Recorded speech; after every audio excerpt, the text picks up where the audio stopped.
Hagamos una lectura entonces del texto que vamos a estudiar en esta noche. Hebreos 5 del 10 al 14. Hebreos 5 del 10 al 14.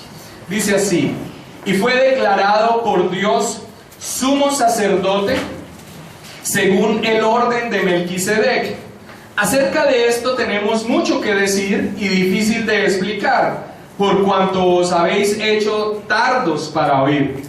Porque debiendo ser ya maestros después de tanto tiempo, tenéis necesidad de que se os vuelva a enseñar cuáles son los primeros rudimentos de la palabra de Dios, y habéis llegado a ser tales que tenéis necesidad de leche y no de alimento sólido. Y todo aquel que participa de la leche es inexperto en la palabra de justicia, porque es niño.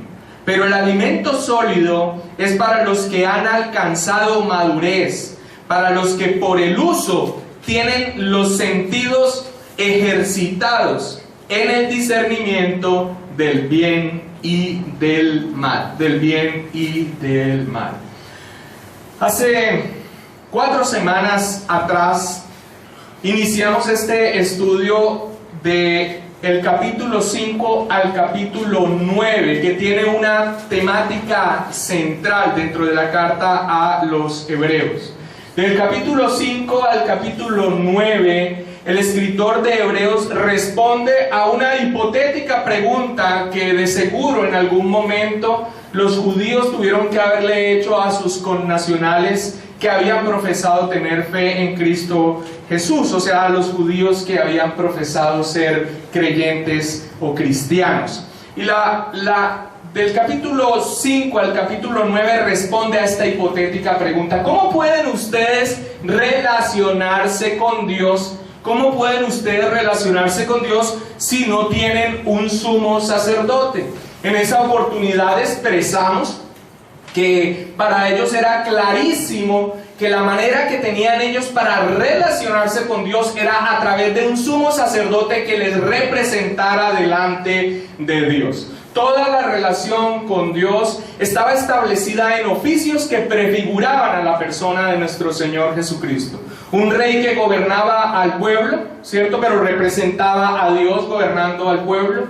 El profeta que traía el mensaje de Dios al pueblo. Y el sumo sacerdote que representaba al pueblo delante de Dios. Ahora, esta pregunta es hipotética, pero de seguro apareció, porque para ellos no había manera de cómo podían estos cristianos relacionarse con Dios si no tenían un sumo sacerdote. Ahora, el argumento central que vamos a estar viendo y que empezamos en la prédica pasada hace 4 semanas, que va del capítulo 5 al capítulo 9, responde a esa pregunta con lujo de detalles. Y el creyente cristiano iba a poder responderla con total claridad. Y la respuesta es: sí tenemos un sumo sacerdote. Sí tenemos un sumo sacerdote. Y ese sumo sacerdote es perfecto. Y ese sumo sacerdote es nuestro Señor Jesucristo. Así que del capítulo 5 al capítulo 9, el tema central es el sumo sacerdocio de nuestro Señor Jesucristo. Un tema importantísimo, y vamos a estarlo viendo durante muchas prédicas del capítulo 5 al capítulo 9. Ahora, la prédica anterior vimos o iniciamos por algo que era básico, 3 características básicas que debía tener un sumo sacerdote, y el escritor de Hebreos menciona esas 3 características y menciona cómo Cristo cumple esas 3 características. Las 3 características eran las siguientes. Número 1, tenía que ser escogido por Dios. O sea, un sumo sacerdote no era algo democrático, no era algo que porque le parecía, me llamó la atención ser sumo sacerdote, sino que el sumo sacerdocio estaba establecido por Dios. Vimos cómo se mencionó y cómo se cumplió en Cristo Jesús. Ya vamos a ver un detalle allí. La segunda característica es que el sumo sacerdote debía presentar sacrificios por el pueblo delante de Dios. Y vimos cómo el escritor de Hebreos mostró ese cumplimiento en Cristo Jesús, en una acción doble de ese sumo sacerdocio. porque no solamente ofreció un sacrificio, sino que Él mismo era el sacrificio. Pero otro más, y era que un sumo sacerdote debía ser compasivo con los hombres. Ahora, estas características no las menciona el escritor de Hebreos porque se le ocurrieron. Eran características que eran básicas, que el pueblo judío sabía por las escrituras que debía cumplir un sumo sacerdote. Y hábilmente, guiado por el Espíritu Santo, lo que hace el escritor de Hebreos es, sí, tomarlas, ustedes las conocen, pero miren cómo se cumple en Cristo. Voy a detenerme en la primera característica porque me sirve de puente a la continuación del estudio en esta noche. Y es la primera característica. Todas son muy importantes: ser escogido por Dios, presentar sacrificios por el pueblo delante de Dios y ser compasivo por los hombres. Todas son muy importantes, pero me voy a detener en la primera a manera de puente para el estudio de esta noche. Y esa característica es que tenía que ser escogido por Dios. O sea, un sumo sacerdote pertenecía a una línea sacerdotal, elegida por Dios mismo. ¿Cómo podía ser Jesucristo sumo sacerdote si no pertenecía a esa línea de Aarón, escogida por el mismo Dios? Ahora, el escritor de Hebreos cita dos pasajes del Antiguo Testamento en donde él confirma que el Cristo, ya anunciado por las Escrituras, el Cristo, por elección de Dios, iba a cumplir un papel sacerdotal. Los dos textos del Antiguo Testamento que cita es el Salmo 2:7, que no vimos en detalle porque ya lo desglosamos en las primeras prédicas de Hebreos, pero en el que sí nos detuvimos fue en el Salmo 110, versículo 4. Este Salmo 110 es un salmo mesiánico, es un salmo que claramente identificaban los judíos como mesiánico, y por supuesto que nosotros lo vemos a totalidad, un salmo mesiánico. Ese salmo es muy conocido por nosotros porque es citado por el mismo Señor Jesucristo cuando le pregunta a los gobernantes y les hace esta pregunta: ¿de quién es hijo el Cristo? Entonces la respuesta de ellos es ¿de quién? De David. Entonces él les cita este Salmo 110. Bueno, si el Cristo es hijo de David, ¿cómo es que David le dice que el Señor, ¿cierto?, le dijo a su Señor y le llama Señor a aquel que iba a ser el Cristo? Entonces, ¿cómo es que le dice Señor si es su hijo? Y básicamente quedaron ellos como plomo, y desde allí no le hacían más preguntas. Pero ese Salmo 110 que cita el Señor Jesucristo, el versículo 4 es el que nos interesa, en el sentido de que allí está la promesa en cuanto a que el Mesías sería un sumo sacerdote elegido por Dios. Jesucristo no dijo: yo voy a cumplir el papel de sumo sacerdote. En el Antiguo Testamento ya estaba la promesa de que el Cristo sería el sumo sacerdote en un orden especial, según el orden de Melquisedec, que dijimos que no íbamos a entrar en detalle porque en el capítulo 7 profundiza totalmente al respecto. Pero quiero leer tan solo el versículo 4 del 110 para que tengamos presente esa promesa del cumplimiento de que es elegido por Dios ese sumo sacerdote, que es el Cristo, nuestro Señor Jesucristo.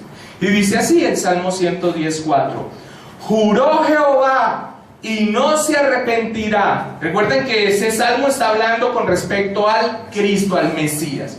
Juró Jehová y no se arrepentirá: tú, hablando del Mesías, eres sacerdote para siempre, según el orden de Melquisedec. Según el orden de Melquisedec. Entonces ese primer requisito se cumplía plenamente en el Cristo, que es nuestro Señor Jesús. Ahora, el texto de estudio en esta noche arranca con el versículo número 10. Quiero que le echemos un una mirada. Y ese versículo número 10 es como la expresión con que concluye o que con que concluimos el tema del sermón anterior. Y dice así el versículo 10: y fue declarado por Dios sumo sacerdote según el orden de Melquisedec. O sea, es como el final de su argumentación con la cita que ya ha hecho del Salmo 2, del Salmo 110, pero les deja claro, fue elegido por Dios como sumo sacerdote. Como les dije, ese tema del sumo sacerdocio según la orden de Melquisedec la vamos a disfrutar cuando lleguemos al capítulo número 7. Hoy no nos vamos a detener en este tema más de lo que dijimos en el último sermón. El último sermón lo que dijimos es que el escritor de Hebreos presenta una evidencia escritural de que el Cristo fue escogido por Dios para su labor de sumo sacerdote. Pero ¿por qué he querido incluir esta cita para inicio de este sermón en el texto que vamos a estudiar? La he incluido porque el texto de estudio de esta noche, incluye esta cita porque sobre esa base el escritor de Hebreos va a hacer una muy fuerte y muy importante reprensión, partiendo de esta expresión, partiendo de esta cita. Yo les dije en la introducción del estudio a la carta a los Hebreos que la carta a los Hebreos tiene una temática, la supremacía de Cristo. Pero también ve uno recurrentemente entre 5 y 7 reprensiones muy importantes. La que vamos a ver en esta noche, que no la vamos a ver a totalidad, que creo yo que se nos van a ir los 3 miércoles que me corresponde de aquí en adelante, o posiblemente 2 miércoles que me corresponde, que la vamos a ver a totalidad, pero la reprensión que vamos a ver en esta noche es tremendamente importante para nosotros tenerla clara. ¿Por qué? Porque es una reprensión que frecuentemente ha sido malinterpretada dentro del pueblo evangélico. Aunque diría yo que más que malinterpretada, ha sido manipulada para sustentar una doctrina que es contraria a la palabra de Dios.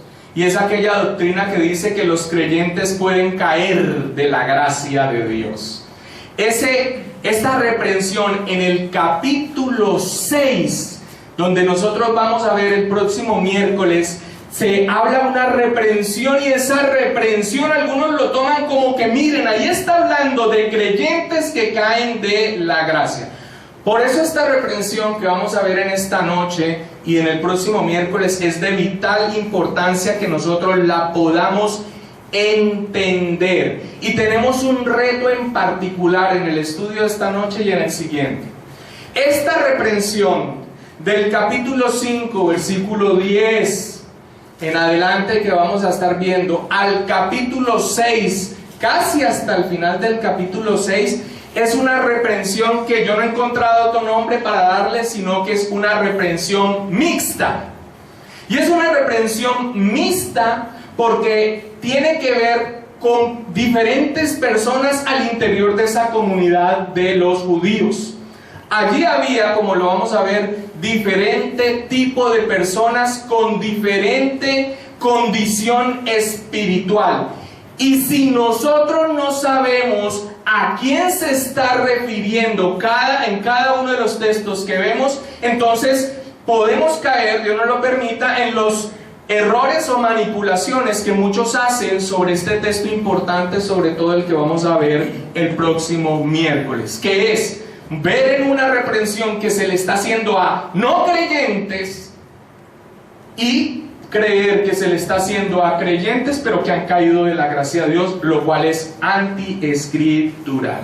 Así que empecemos entonces el estudio con este reto. ¿Cuál es el reto entonces? El reto es que nos es necesario saber a quién se está dirigiendo y cuál es la condición espiritual de aquellos a los que se está dirigiendo en cada una de las partes de la reprensión tan importante que vamos a estudiar a partir de esta noche. ¿Amén? Amén. Muy bien, entonces leamos el versículo 11. Ya leímos el 10 a manera de introducción. Ya leímos el 10. Y fue declarado por Dios sumo sacerdote según el orden de Melquisedec. Pero el versículo 11 dice, acerca de esto, o sea, ¿acerca de qué? Acerca del tema de Jesucristo como sumo sacerdote según el orden de Melquisedec. Acerca de esto tenemos mucho que decir y difícil de explicar, por cuanto os habéis hecho tardos para oír. Tardos para oír. Y como les mencioné, para interpretar correctamente este texto, nos es necesario recordar cuáles eran las características de esta comunidad a la que estaba dirigida la carta. ¿Alguien recuerda cómo era esta comunidad? Esta era una comunidad, Diego. Gente que estaba pensando volver atrás en su fe. Ok, pero tenían una característica. Hoy es más que un sermón dominical, es una enseñanza. Eran judíos. Judíos que habían hecho una profesión de fe sobre el Señor Jesucristo. El Señor Jesucristo es el Señor y el Salvador de nuestras vidas, pero que ahorita estaban dando marcha atrás. ¿Hacia dónde? Hacia el judaísmo. Hacia el judaísmo. Pero en medio de las predicaciones hemos dicho que no podemos generalizar cuál era la condición de toda esa comunidad. De toda esa comunidad. Había gente que ya había apostatado de la fe o que estaba en ese camino de apostatar de la fe, que básicamente es aquellos que han dicho creer y que después le han dado la espalda a Cristo y se han devuelto a el judaísmo. Habían otros que estaban siendo influenciados. Habían personas verdaderamente creyentes y que estaban en esa situación difícil. Así que la comunidad en sí era una comunidad mixta. De allí la dificultad que tenemos en interpretar correctamente esta reprensión. ¿Por qué? Porque la reprensión que se nos va a ir del capítulo 5, versículo 10 al 6, hasta casi al finalizar el 6, está dirigida en diferentes partes a creyentes. Está dirigida a creyentes inmaduros. Está dirigida a judíos con un conocimiento intelectual del Evangelio, pero realmente no nacidos de nuevo. Pero también está dirigida a personas que estaban caminando directamente a la apostasía. O sea, esta es una característica que es propia de esta carta. Esta no es una comunidad firme en Cristo con algunos problemas de inmadurez, como es la comunidad de los Corintios que estamos predicando el día domingo. Ni esta es una comunidad firme en Cristo a la que se le está advirtiendo contra los falsos hermanos, como podemos ver las cartas juaninas que el pastor Pablo Andrés nos está predicando. Tampoco era una comunidad cristiana en donde en medio de los hermanos hay personas que recién empiezan a escuchar el Evangelio y hay otros que no son creyentes y que son simplemente con hábitos religiosos, que es lo común, Es una comunidad que está en una situación compleja, apartándose del Señor. O sea, que es una comunidad con características que son particulares, pero sí podemos decir algo. Y es que en algún grado cualquier iglesia puede identificarse con la advertencia que aquí se hace, porque toda congregación finalmente tiene creyentes inmaduros, personas que solamente tienen un conocimiento intelectual del Evangelio, y también falsos conversos que tarde o temprano apostatarán de la fe. No es nada nuevo. Esto no es nada nuevo. Esto es algo que pertenece a cualquier iglesia local. Pero a la hora de interpretar esta reprensión, debemos tener presente estas características propias de esa comunidad, pero que no son tan distantes de lo que se vive hoy en día en medio de cualquier congregación. O sea, es una comunidad en particular, pero no es tan distante de la realidad de cualquier iglesia local. Y estos son los dos puntos que siempre vamos a tratar de evaluar en esta reprensión. 1.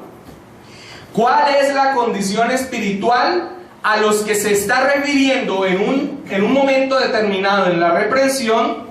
¿Y cuál es particularmente el llamado de atención que le está haciendo? Esa es la tarea que vamos a hacer. Número 1, tratar de discernir cuál es la condición espiritual a aquellos que se está refiriendo en un momento específico y cuál es particularmente el llamado de atención que les está haciendo. Y la reprensión inicia diciendo que sobre el tema particular del sacerdocio de Cristo según el orden de Melquisedec, el escritor de Hebreos tiene mucho que decir. Tiene mucho que decir, pero que es difícil de explicar. Que es difícil de explicar. Ahora, él deja claro cuál es la razón de esa dificultad. Leen ustedes el texto, por favor. ¿Cuál es la razón de esa dificultad? Por cuanto os habéis ¿qué? Hecho tardos para oír. O sea, él tiene mucho que decir en este tema tan importante. Sin embargo, es difícil de explicar. Ahora, es difícil de explicar no por el tema mismo. Es difícil de explicar por la situación de ellos. Y la situación es que esas personas a las que en este momento se está dirigiendo en esta parte de la reprensión se han hecho tardos para oír. Tardos para oír. Ahora, la expresión tardos es la traducción de una palabra griega que es compuesta, que es notros. Notros. No es no. Y tros es empuje. Así que la traducción literal de notros es sin empuje. Estas palabras, estas personas no tenían empuje para escuchar las cosas del Señor. Ahora, cuando dice que estas personas eran sin empuje, no es una referencia que se haga con respecto a la iniciativa de ellos o en cuanto a la vitalidad que una persona tenga. Eso es casi siempre lo que nosotros inferimos cuando decimos que esa persona no tiene empuje. Tiene que ver más como en su vitalidad, ¿cierto? En cuanto a su iniciativa. Aquí no tiene que ver con esto. Lo dice con referencia al oír. No tienen empuje, por decirlo de alguna manera, para oír. Son tardos para oír. No tienen empuje a la hora de aprender la palabra de Dios. Ahora hagamos el primer ejercicio. ¿Qué tipo de persona es aquella que no tiene empuje a la hora de oír la palabra de Dios? ¿Qué tipo de persona es aquella que se hace tarda para oír la palabra del Señor? Para muchos, esto es un signo de una condición espiritual que podría mostrar. Número 1, la dureza de la incredulidad. Por eso se han hecho tardos para oír. Tardos para oír.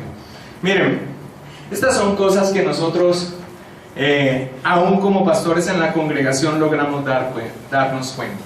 En medio de la labor que hacemos en los seminarios, uno está dictando una labor de seminario, es 1:30 que un par de señores medio adultos y serios desde aquí, desde este púlpito, 1:30 enseñando la palabra del Señor o temas teológicos, 1:30 hablando, y uno ve que hay personas que son así, o sea, como si se estuvieran bebiendo cada palabra, mientras que uno al lado de esa misma persona hay personas que están así en el puesto, o sea, no pueden con su alma, o sea, básicamente están, pero hay una lucha tremenda, mientras que hay otros que están como una esponja, como con una avidez, no tienen empuje para oír. Y eso muestra una de dos condiciones: la dureza de la incredulidad, porque una persona que no ha nacido de nuevo en medio de una iglesia puede estar Ser religioso es algo que es una condición que muchas personas tienen esa facultad, una apariencia externa y que se adapta a las cosas que tienen que ver con la religión. La iglesia de Roma está lleno de ese tipo de circunstancias, de personas con esas circunstancias. Y la iglesia evangélica, la iglesia del Señor, tampoco está exenta de esto. Es un clásico que al interior de las iglesias hay personas que están teniendo una muestra externa de afección religiosa, sin embargo, están luchando con todo su ser contra algo que no brota realmente de su naturaleza espiritual. Por eso uno logra ver personas que están como una esponja y hay otras que básicamente están diciendo, Dios mío, ¿a qué horas terminará este tipo de hablar? O eso es un punto, o puede estar mostrando la dureza de la incredulidad, o puede estar mostrando la inconsistencia de la inmadurez después de un buen tiempo de haberse convertido al Señor. Ahora, desde mi perspectiva, y en esto estuve profundizando mucho en este estudio, es casi imposible determinar si la referencia de ser tardos para oír se está refiriendo a una condición o a otra de las que acabo de decir. O sea, es muy difícil decir si tardos para oír está refiriéndose a alguien que tiene una dureza por la incredulidad, o tardos para oír está refiriéndose a la inconsistencia de la inmadurez de aquellos que nacieron de nuevo pero llevan un buen tiempo y están en esa condición de inmadurez en Cristo.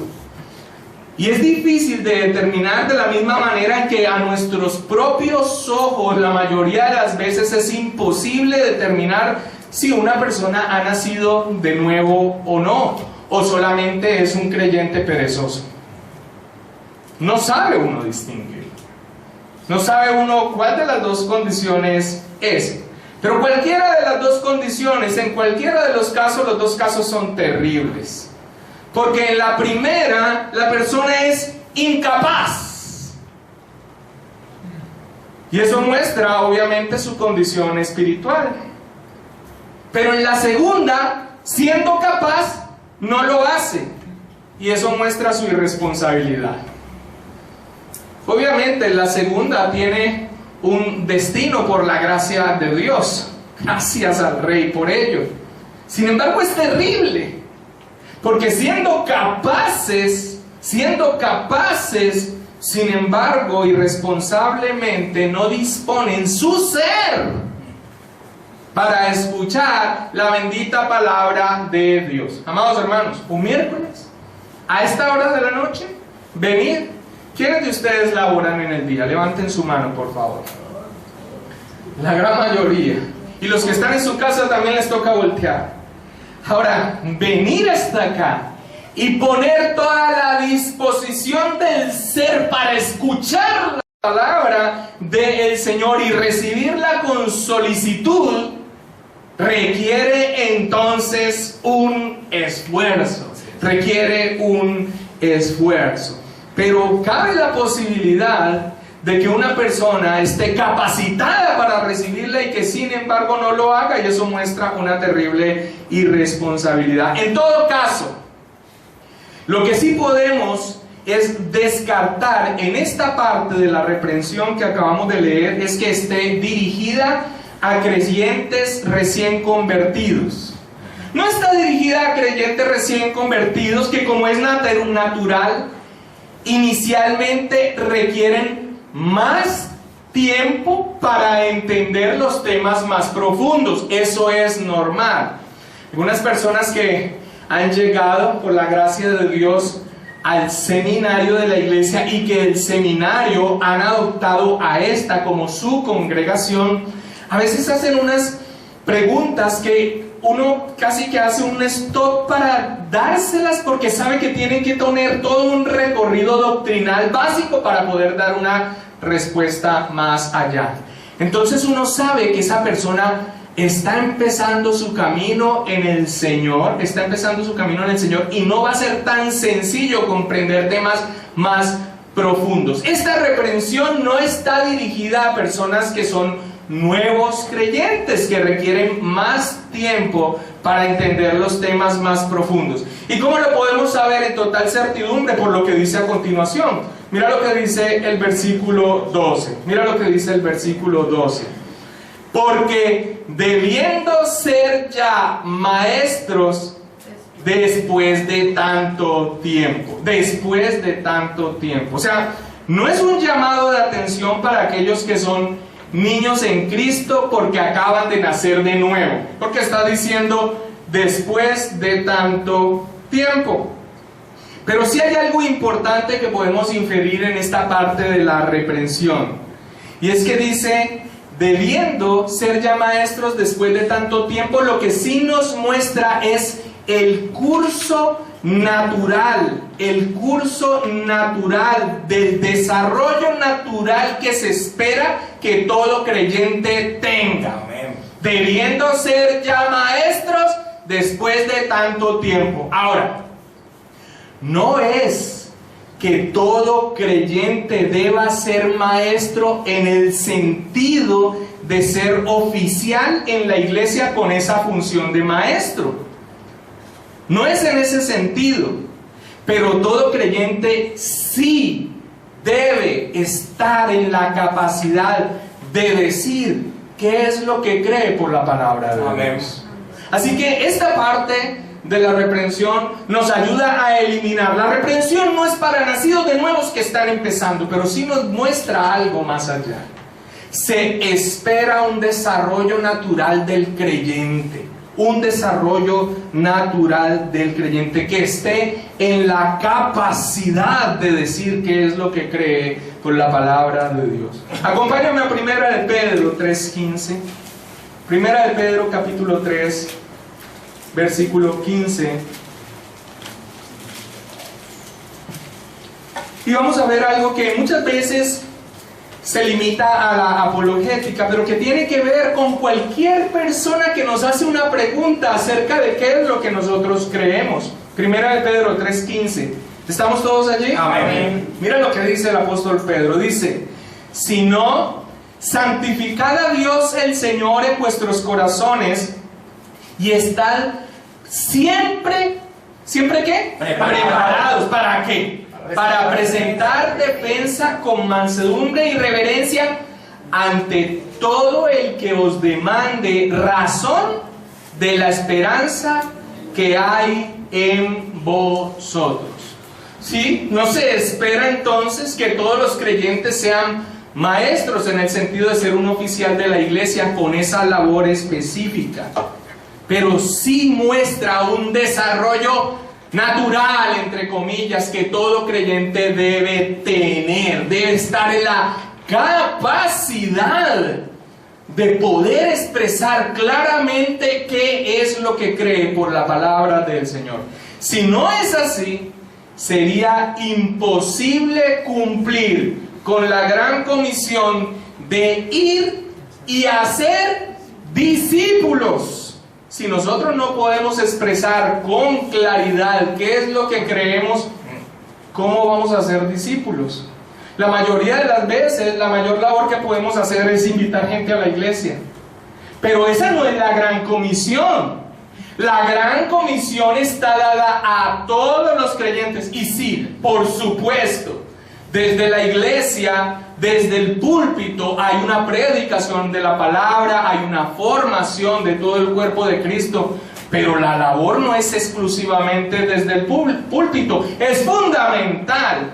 Es más, para los puritanos, el evangelismo casi que era fundado desde el púlpito, pero nosotros estamos llamados a ir y hacer discípulos. ¿Cómo podremos hacer esa labor de hacer discípulos si nosotros no tenemos ese desarrollo que se espera naturalmente como creyentes, en donde podamos expresar con claridad qué es lo que creemos? Yo soy cristiano. Sí, ¿y en qué crees? No sé, espérate, anda a la iglesia que allá te dicen.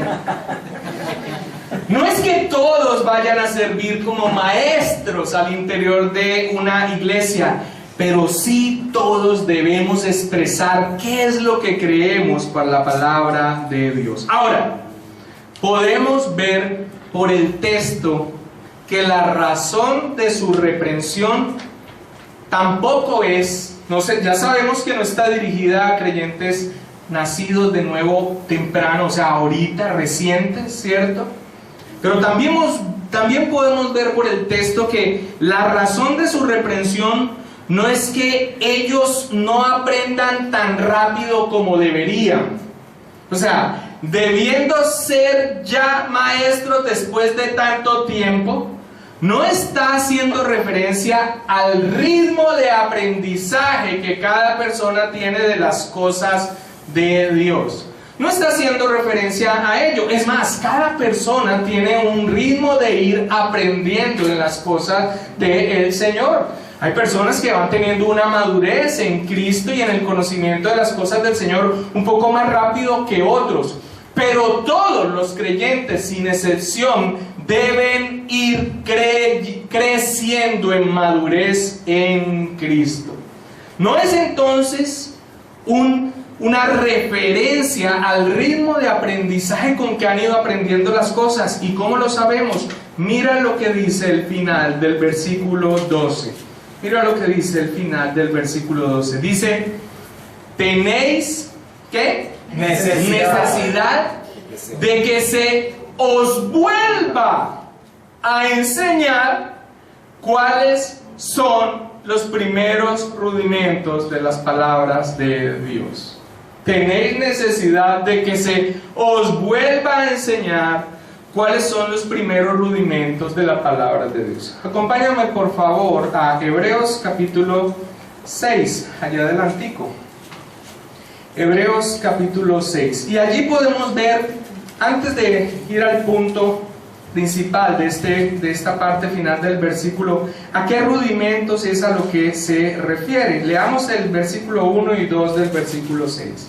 Por tanto, dejando ya los rudimentos de la doctrina de Cristo, vamos adelante a la perfección, no echando otra vez el fundamento del arrepentimiento de obras muertas, de la fe en Dios. Arrepentimiento y fe, ¿de qué está hablando? Conversión de la doctrina de bautismos, de la imposición de manos. Aquí la imposición de manos tenía que ver con la labor apostólica, pero también tenía que ver cuando se encomendaba a alguien a hacer una misión, de la resurrección de los muertos y del juicio eterno. Entonces, volvamos al final del versículo 12. Les está diciendo, miren, ustedes tienen necesidad de que se les vuelva a enseñar lo básico. Ustedes tienen necesidad de que se os vuelva a enseñar lo fundamental, lo elemental. Ahora, no es que estén aprendiendo a un ritmo que no deberían, sino que básicamente no están aprendiendo. ¿En qué sentido? No están reteniendo, no se está arraigando la palabra de Dios en sus corazones. Cuando Él les dice, ustedes tienen la necesidad de que se os vuelva a enseñar lo básico, lo que les está diciendo es aquello que ya debería estar arraigado en el corazón. ¿Está hablando de qué? Está hablando de arrepentimiento y fe, conversión. Está hablando de la resurrección de los muertos. Está hablando del día del juicio final. Está hablando de lo más básico, del bautismo. Y dice, y ustedes tienen necesidad de que se les vuelva a enseñar. La reprensión allí entonces es que ellos realmente no estaban aprendiendo. Eso no se estaba arraigando en su corazón. No es una reprensión a que estuvieran teniendo un ritmo de aprendizaje lento. Es una reprensión porque definitivamente no estaban reteniendo, no se estaba arraigando la palabra de Dios en sus corazones. Ahora, esto no tiene que ver en lo absoluto con algo que sí se debe presentar de continuo en la iglesia. ¿Qué? Una repetición y repetición y reiteración continua de las doctrinas y enseñanzas fundamentales de la palabra de Dios. Esto no es en este sentido. Él no está diciendo o está contradiciendo esto que en toda iglesia se debe hacer. Una y otra vez se debe enseñar, una y otra vez, las doctrinas fundamentales de la palabra del Señor. Él lo que les está diciendo es que es necesario que se les vuelva a enseñar, no que se les recuerde o que se les reitere, sino que se les vuelva a enseñar. ¿Por qué? Porque no ha sido arraigada en su corazón. O sea, reiterar, repetir, volver a ver de continuo las doctrinas fundamentales es algo que es necesario hacer. Miremos por ejemplo lo que dice el apóstol Pedro en 2 de Pedro 1:12. 2 de Pedro capítulo 1, el versículo 12. ¿Estamos allí? Amén. 2 de Pedro 1:12. Mira lo que dice allí al respecto, para que no malinterpretemos este punto. No está hablando de repetir, no está hablando de reiterar, eso se tiene que hacer. Mira lo que dice Pedro. 2 de Pedro 1:12 dice: por esto yo no dejaré de ¿qué? De recordar. ¿Cada cuánto? Siempre estas cosas, aunque vosotros ¿qué? Las sepáis y estéis confirmados en la verdad presente. O sea, Pedro les dice: yo no voy a dejar de recordarle esto. Yo ya sé que ustedes están confirmados en la verdad, pero yo no voy a dejar de recordarles siempre estas cosas, aunque ustedes las sepan. Aunque ustedes las sepan. Miren esa prédica maravillosa que el Señor le concedió dar al pastor Pablo Andrés, que yo les comenté que habíamos mencionado que el pastor de pronto iba a pasar por alto porque ya se había estado dando esa parte de doctrina. Entonces, y la vimos y fue una prédica maravillosa y todos ya conocemos y el tema se ha estado viendo una y otra vez y en los seminarios y en las predicaciones. Entonces, no están haciéndole una reprensión en el sentido de que se haga lo que se tenga que hacer. El apóstol Pedro dice: yo siempre se lo voy a seguir repitiendo, así ustedes ya conozcan esa verdad. Sino que aquí es que les toca volver a enseñarles lo fundamental, lo que ya se les había enseñado, no fue arraigado en el corazón. Vamos entonces teniendo algunos elementos para discernir cuál es la condición espiritual de estas personas. Ahora mira lo que dice el apóstol Pablo en Filipenses capítulo 3. Filipenses capítulo 3 y el versículo 1. Filipenses capítulo 3, versículo 1. Mira lo que él dice el apóstol Pablo. En el mismo sentido de repetir, de reiterar las doctrinas básicas fundamentales. Dice así: por lo demás, hermanos, gozaos en el Señor. A mí no me es molesto el escribiros las mismas cosas. Y para vosotros es seguro. Y para vosotros es seguro. Así que esta no es una referencia a una labor que sí se tiene que dar al interior de la iglesia. Las doctrinas fundamentales se deben dar una y otra vez. Y veremos y una y otra vez también que las doctrinas de la gracia se ven en uno y otro texto y se están dando y vuelven y se dan y vuelven y se dan. Y no porque no las sepan, sino porque es necesario hacerlo. El apóstol Pedro dice: yo no les voy a dejar de recordar estas cosas si ustedes estén fundamentados en esta verdad. El apóstol Pablo dice: a mí no me es molesto escribirles las mismas cosas, y para ustedes es seguro que yo se las esté una y otra vez escribiendo. Pero es muy diferente el estar de continuo volviendo a las doctrinas básicas y fundamentales por la palabra de Dios, así estemos confirmados en ello, y otra cosa, el estar necesitando que se nos vuelva a enseñar una y otra vez las mismas cosas porque no las retenemos, porque no se arraigan en el corazón. Y no estoy haciendo referencia a memorizar. Cuando hablo de retener y arraigar en el corazón, no estoy haciendo un sinónimo a memorizar, porque hay personas que pueden memorizar las doctrinas, pero esas doctrinas no se han convertido en convicciones de vida. Así es. ¿Y qué es lo que uno ve? Que pueda que las conozcan, pero uno los ve divagando de un lado para otro, de un lado para otro. Amanecen calvinistas y anochecen arminianos. Así que no se trata de conocer, no se trata de memorizar, se trata de que a estas personas se les estaba teniendo que volver a enseñar, porque eso no se había vuelto una convicción de vida. Y eso es muy diferente. Pablo habla de un caso muy similar al que se está denunciando aquí en esta reprensión. Cuando le escribe a Timoteo sobre unos hombres con unas características que vendrían en los postreros tiempos, y él le advierte sobre esos hombres que encontraría en su ministerio.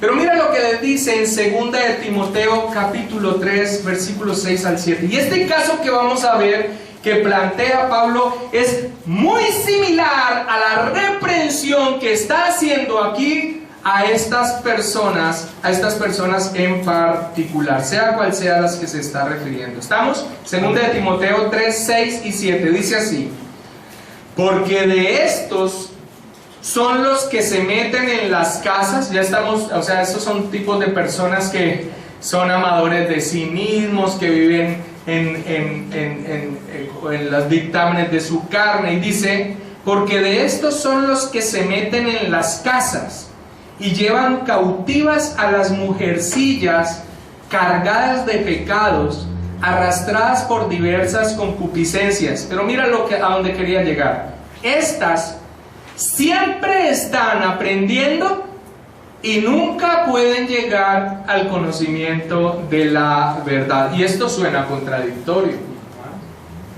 Esto suena contradictorio.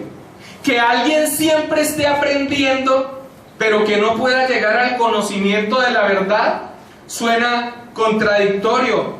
Pero no lo es. Porque a la verdad de la palabra de Dios, a la verdad de la palabra de Dios no se llega por simple acumulación de información, sino por medio de la fe. Y esto implica creer. Y lo que se cree se arraiga en el corazón. Amén. Me acordé de este texto. Estas mujeres, obviamente, están en una condición espiritual, dice, cargadas de pecados y llevadas de su concupiscencia. Pero esta es una expresión tremenda. Están siempre aprendiendo y nunca pueden llegar al conocimiento de la verdad. Así que no se trata entonces de la reiteración y repetición de las doctrinas básicas. Se trata es de que básicamente no se han sembrado aquí en lo profundo de su ser. Las conocen, pero no las creen. Porque solo lo que uno cree se convierte en una convicción. En una convicción. Y aquellos que por la gracia de Dios hemos experimentado que es tener una convicción, sabemos que por una convicción estaríamos dispuestos a llegar hasta donde fuera, por una convicción. Hombres como John MacArthur sostienen que esta parte inicial de la reprensión que nosotros estamos viendo describen a un no creyente por todo lo que el texto dice. ¿Qué dice? Hay dificultad para enseñarles porque no tienen empuje para oír. Tienen necesidad de que se les enseñe una y otra vez lo fundamental porque nunca se arraiga en el corazón. Pero a todo esto se le suma la expresión final que encontramos en el versículo 12. en el versículo 12 y es la siguiente: y habéis llegado, ¿estamos todos allí? Y habéis llegado a ser tales que tenéis necesidad de leche y no de alimento sólido. Y esto lo que expresa en esta parte final del versículo 12 es una regresión o un retroceso en el desarrollo natural que un creyente debe tener. Y escribe así John MacArthur, y abro comillas: un bebé no habrá llegado a necesitar leche. Él nace con esa necesidad. La única persona que llega a necesitar leche es la que regresa a su niñez. O sea que claramente estas características hay dificultad para enseñarles porque son tardos para oír. Se tiene la necesidad de volver a enseñarles una y otra vez lo fundamental porque no se arraiga en su corazón. Y además de eso, se han regresado en el curso de lo que es un desarrollo natural como cristianos. Él dice, no puede estarse refiriendo allí a una persona que ha nacido de nuevo, sino que es una reprensión, a no creyentes, Ahora, la dificultad está aquí, que se habla de niñez.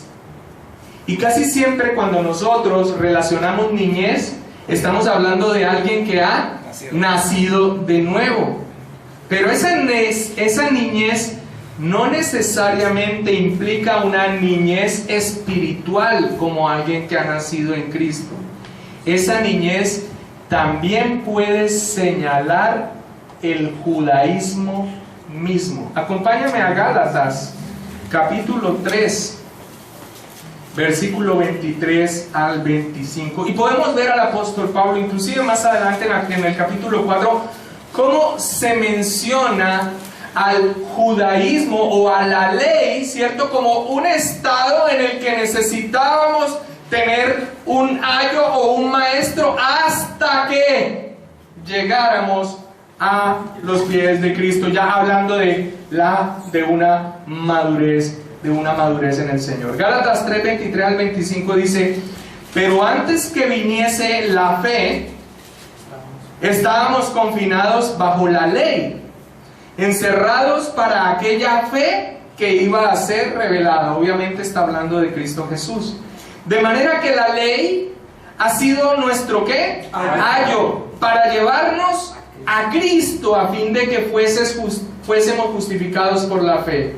Pero venida la fe, ya no estamos bajo ayo. Y menciona a la ley como un ayo.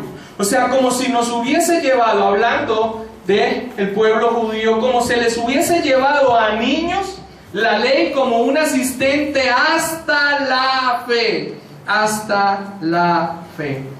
Así que tiene muy buen peso lo que dice este hombre. Con todo, hermanos, y sin llegar a una parte conclusiva, esta reprensión bien puede referirse o a alguien que solamente ha sido persuadido intelectualmente y no ha nacido de nuevo, pero la reprensión también puede aplicarse a un creyente que en su pereza no madura. El principio se puede aplicar a ambos. La reprensión se puede aplicar a ambos. Ahora, hermanos, este es el punto de conclusión en esta noche. Esta parte de la reprensión, teniendo elementos para decir esta reprensión está dirigida a personas que tienen unas características que no son propias de un nacido de nuevo, también podemos dejar el compás abierto a que sean creyentes perezosos, que tristemente hoy poblan las iglesias. Creo que es el mismo Sproul que dice que el grave problema del cristianismo hoy en día es la pereza. La pereza.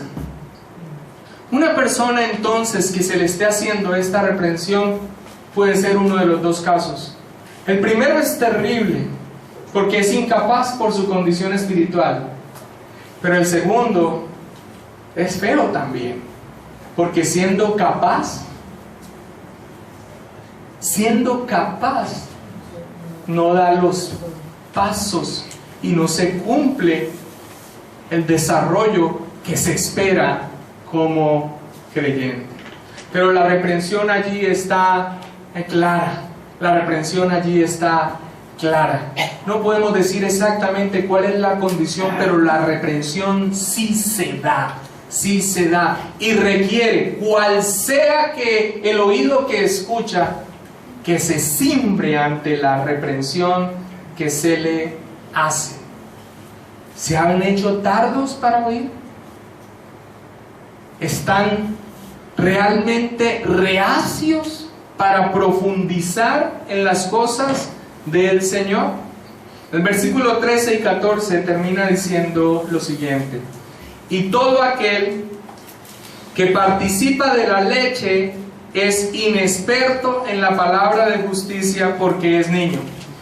Puede entonces ser inmadurez en Cristo, inconsecuencia, o puede ser un judío que no sale de su niñez y da ese paso hacia la fe.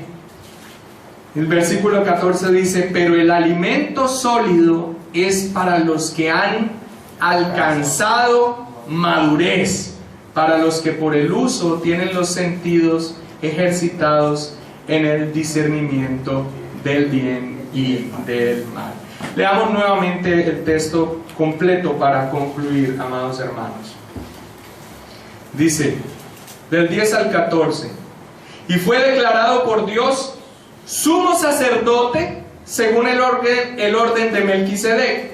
Acerca de esto tenemos mucho que decir y difícil de explicar, por cuanto os habéis hecho tardos para oír, porque debiendo ser ya maestros, después de tanto tiempo, tenéis necesidad de que se os vuelva a enseñar cuáles son los primeros rudimentos de las palabras de Dios, y habéis llegado a ser tales que tenéis necesidad de leche y no de alimento sólido. Y todo aquel que participa de la leche es inexperto en la palabra de justicia, porque es niño, pero el alimento sólido es para los que han alcanzado madurez, para los que por el uso tienen los sentidos ejercitados en el discernimiento del bien y del mal. Muy bien, amados hermanos, esto en este punto. Esto, sin que lleguemos a un punto de conclusión con respecto a cuál es la condición espiritual de las personas a las que se esté reprendiendo, igual se aplica. Se aplica para ambos. Un no creyente, pero también un creyente inmaduro que no se ha desarrollado como se debe desarrollar. Esto mismo no será la próxima semana, Dios mediante. La próxima semana podremos identificar que la reprensión está dirigida a unas personas que tienen una condición espiritual que vamos a poder identificar. De la identificación de su condición espiritual depende la correcta interpretación del texto. Muy bien, amados, vamos a orar.